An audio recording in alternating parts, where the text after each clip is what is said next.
A diabetic foot ulcer is one of the most feared complications of diabetes. My name is Dr. Andrew Schneider, and I'm a podiatrist in Houston, Texas. A foot ulcer seemingly comes out of nowhere. Once it's there, there's no telling how long it will take to heal it. If only there was a way to stop an ulcer from forming before it starts. In today's video, I'll discuss a new technology that evaluates the temperature of your feet to predict the formation of a diabetic foot ulcer. But first, let others know about these videos. Please like, share, and hit the subscribe button.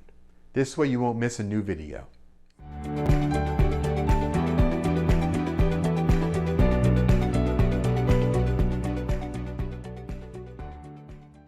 There are good reasons to avoid a diabetic foot ulcer.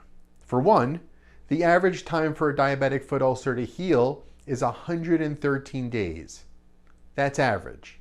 So half of the cases take longer than that.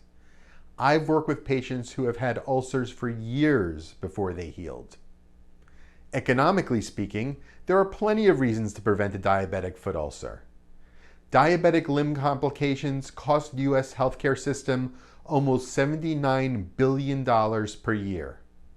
On average, the cost to treat and heal a single diabetic foot ulcer is over $13,000. So from both a medical and economic standpoint, it's in the best interest to stop a diabetic foot ulcer before it starts. That's easier said than done. At a recent medical conference, I was introduced to a new technology and I was allowed early access as a beta tester. I'd like to tell you about this device, which is helpful to recognize the risk factors for the development of a diabetic foot ulcer. It also has indications for other foot conditions as well. The Revealix system looks simple enough. It's an external camera attached to an iPad. Its appearance is unassuming, but the information it gives is powerful. To start, I used a proprietary app to take a snapshot of your feet. It's been well documented that before a diabetic foot ulcer forms, there is inflammation in that area. This inflammation causes an increase in temperature of the area.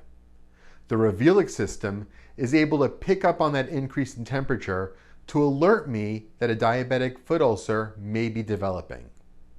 It gives me the opportunity to remove pressure from that area and allow the tissues to cool down.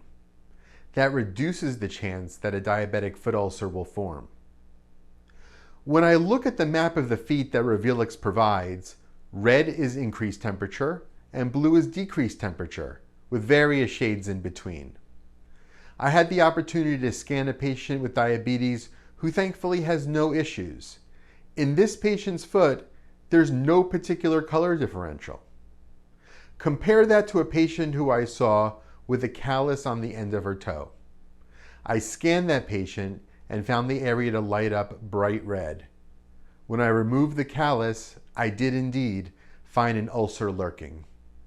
Unfortunately, it was too late to prevent it, but now that it was identified early, it gives a good opportunity to treat it and get it healed.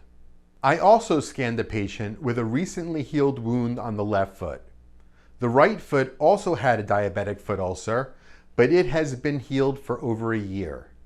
The scan of this patient was very interesting.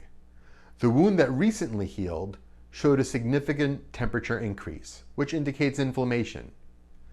The wound that had been healed for longer no longer shows an increase in temperature. This shows that treatment of the ulcer to reduce the pressure, which reduces the inflammation, ultimately reduces the risk of another ulcer developing. If it's not managed, then there is a risk of the ulcer returning. So after scanning my patients with diabetes, I thought, why not scan people who aren't diabetic, but also may have a soft tissue inflammation? I was pleasantly surprised by the results. I saw a patient who came in for a gout flare-up. Gout is an inflammatory condition where uric acid crystals build up and cause a joint to become inflamed. In this case, it was the great toe joint. The foot with gout lit up bright red in the area that was inflamed. Another patient had pain in the ball of the foot. The x-rays were negative for a fracture or for a stress fracture. I decided to scan this patient and the ball of the foot lit up red. This showed that although there was no bone or joint issue, the soft tissue was inflamed and needed to be treated. I'm excited to have Revealix available for my patients. If you come in and I don't offer to scan you, just ask. It only takes a minute. The system is still in beta testing. It's not yet widely available.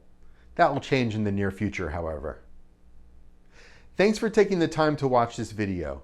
Please take a moment to like, comment, subscribe, and share on social media to help others find the information they need.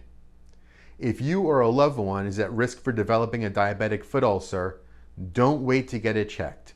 Contact us for an immediate appointment. The link is in the description. Thanks so much for watching, and have a great day.